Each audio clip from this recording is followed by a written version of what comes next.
Hi guys, it's Holly. I'm gonna go ahead and apologize if you hear some background noise.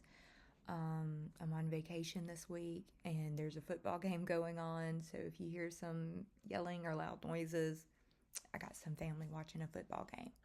But this week's discussion was about the scale, the issues, the trouble that comes with the scale of government. And so, with Dr. Livingston's video, he introduces the idea of the scale and how people create political or units, ruling units. And he comes up with that by comparing Aristotle and Thomas Hobbes, with Aristotle saying it's a natural unit.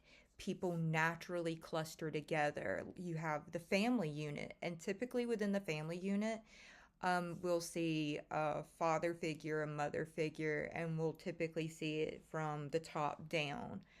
And this is very similar. We'll also see John Locke follow that idea, saying that that's a natural uh, belief that um, sorry, my mind went blank. That creating a unit, creating a political unit, is a natural thing. But then we have Thomas Hobbes, who comes centuries, millennia later. And Hobbes says it only occurs, it is only created with willpower. It only happens when you make it happen.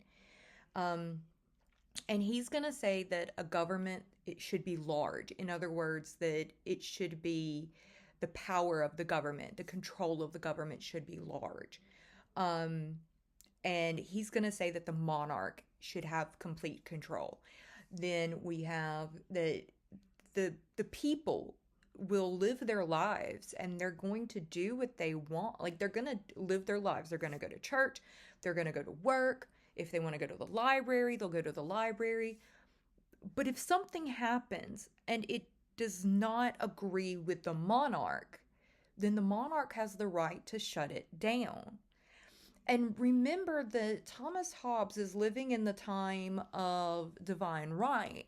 So even though we would question that, well, if he believes that, mankind is born brutish, selfish, bad, then how can he place his trust in one person? How can he say that this one person knows everything? Because he believes that this one person has been appointed by God to rule the country. And there's a quote that Thomas Hobbes wrote, and it's in Leviathan.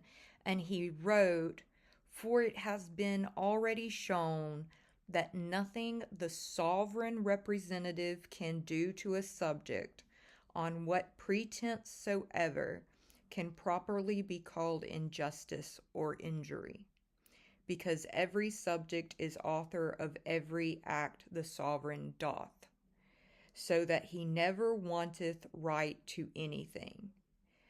In other words, then the only person that the sovereign is responsible to, or not even person, the only entity that the sovereign is responsible to is God, a deity. He's not responsible to the people, he's responsible to the deity. So he has the right to do whatever he wants to the people. It's not insult or injury to them. But the question we get then coming to the US government is that within the Constitution, this great thing that gave all these rights and instituted these freedoms and, allowed elections and voting, it also put restrictions on people. It also puts restrictions on these powers and freedoms. And when we get to the idea that John Locke was one of the key figures of inspiration to Thomas Jefferson when he wrote the Declaration of Independence, one of the key inspirations for that is property. Um, John Locke's belief that all men have the right to property. Since all men cluster are social creatures, they all have the right to distribute their property as they see fit. But then in the Constitution, when it's first written in 1989, we see that the U.S. The convention is saying no, there are only certain ways we can administer this property. And then there are six more that have to do with how liberty is administered. And then there are five more with how republicanism occurs within the country or within the confines of the Constitution. And so then the question goes down to, granted, Thomas Jefferson was not a part of the Constitution, but yet if this is if if John Locke and Thomas Jefferson were these great minds, or were if John Locke was a great inspiration and Thomas Jefferson was a great inspiration at the time, how then does this right, freedom of property, life, liberty, liberty and property are two of the great big inspirations here. How are there then restrictions on those in the US Constitution?